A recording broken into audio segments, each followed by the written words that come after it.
to week 7. This week we'll be discussing the quality of food versus the quantity. So over the last few weeks we've been discussing the quantity of food being our calories, fats, proteins, and carbs. And now this week we're going to focus on the quality of food. So let's start off with our fruits and vegetables.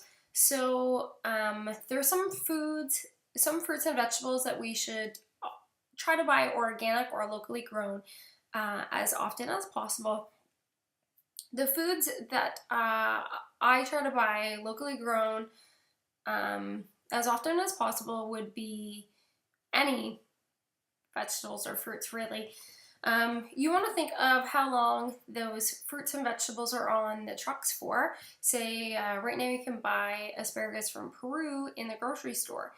Peru is pretty far, and it usually takes about 10 days from the time of harvest to the time we get our food. So first off, think of how the life expectancy from the time it gets over here to the time that it goes bad in your fridge. That's going to be a lot shorter when we buy foods from outside of North America. And then also the pesticides that they use on that. So foods that have to be flown in or that have a 10-day or 5-day grace period before they arrive in a grocery store are usually heavy sprayed because they need to maintain that freshness so that we can get them over here. There's a list on the EWG site, which is the Environmental Working Group, that will give you the Dirty Dozen and the Clean 15. And I have it here, and I've attached it actually so you guys can see what those are. You can print it off and keep it for your own record. It's really, really simple.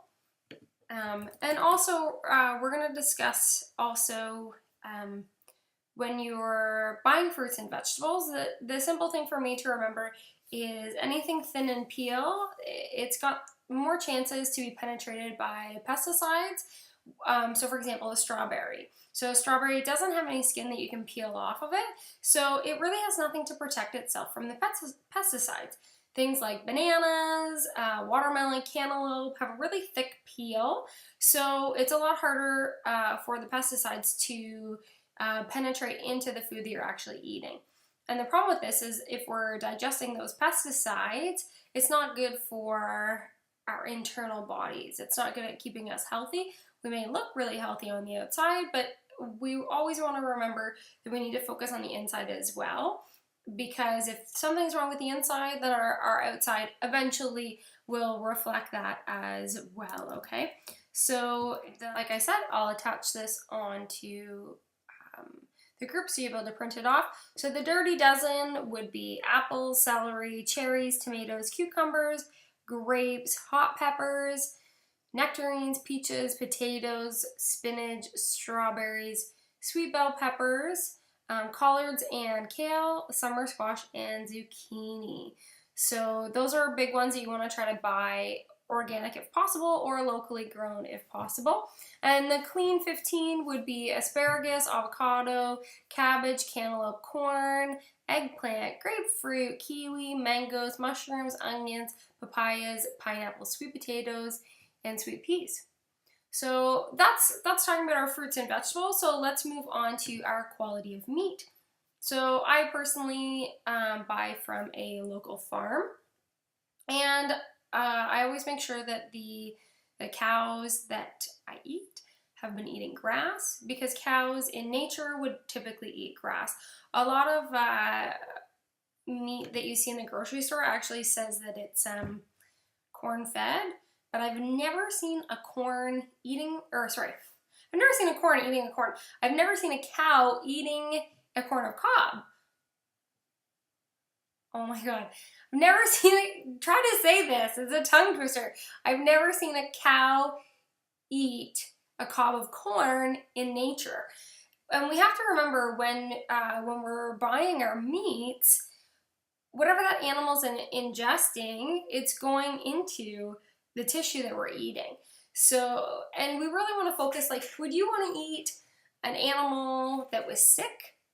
No, because then we're going to get sick. We can't expect to be healthy from a sick animal. we can't expect to get tons of nutrients from something that never got nutrients to begin with. So with my meat, I always recommend to buy it from a farm. It's usually, surprisingly, a lot more cheaper than actually buying it from the grocery store, because you're cutting out the middleman there, and you're also supporting local business as well. But really, the quality, I will never go back to buying grocery store meat. It's at the farmer I go to, it's like half the price at the grocery store, and like the quality is unreal. Like, I could never eat a farmed fish again. I just eat the fresh fish. Also, if you know any hunters, deer, elk, bison, anything like that, geese, duck, anything that you can hunt, a moose.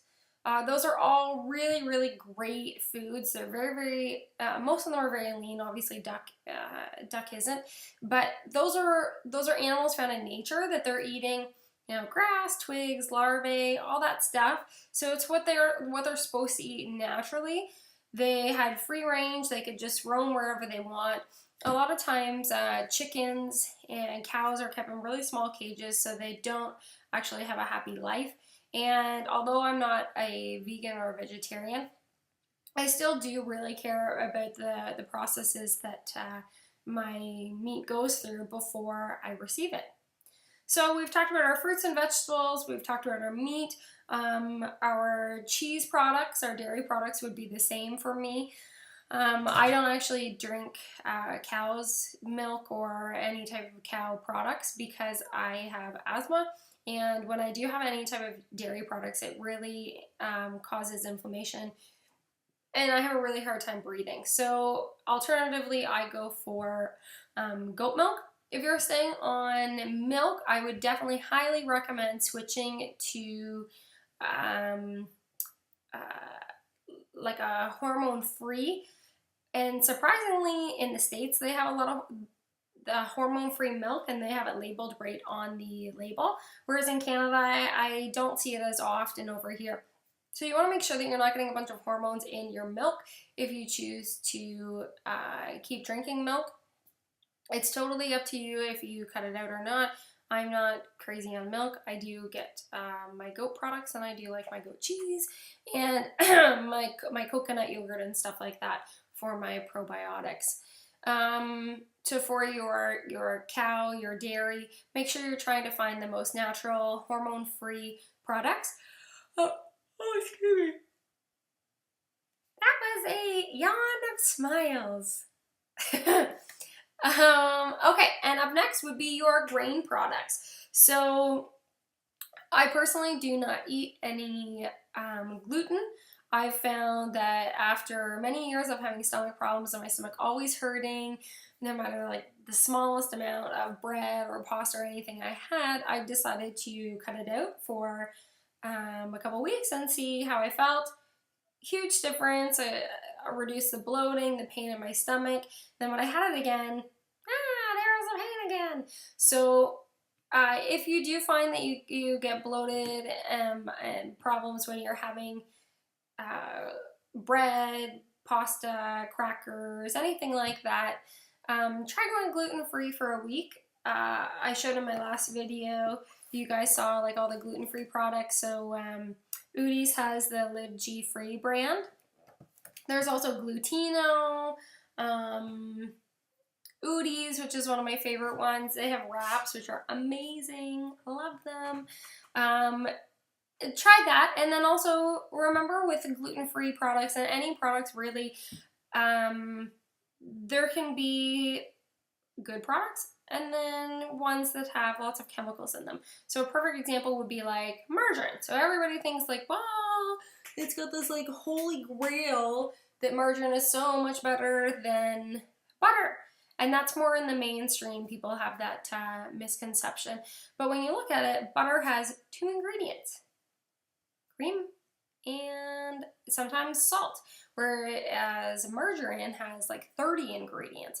So when you're thinking of the quality of food, I always choose butter over margarine. And I haven't eaten margarine in, since I knew better. Let's just say that. I haven't eaten it. So hopefully these tips offer you some type of guidance when you're looking for better quality foods. If you have any questions, please don't hesitate to ask me. You always want to remember we want to focus on quality and quantity, and that's going to get us a good blend of both. It's going to help us achieve our ideal body and then also a healthy body at the same time, because and I think this is where the two kind of clash, because oftentimes people will see fitness models or like bodybuilders and they may look ripped or really great on the outside, but on the insides, because they lived off like no cal sweeteners and stuff like that, you can't really be healthy inside when you're eating something with no calories. Like, I mean, cardboard has no calories. My TV has no calories. Would I eat that? No, absolutely not.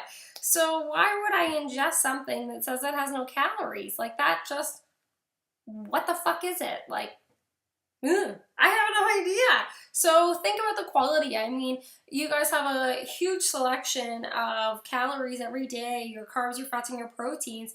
And don't skip on natural French vanilla when alternatively you could have like a no-cal sweetener. Like, what is that? Somebody just like tell me what's in it, because it's just natural flavors. Like, how did you take that out of there? So that's my my rant for the week. Hopefully you have learned something about the quality of the food. Remember, check that EWG list. I'll add it here so you can download it and print it off and take it to the grocery store with you. With that being said, that's it for our topic of the week for week 7. I can't wait to see you guys in week 8. Thanks for watching. Bye, girls.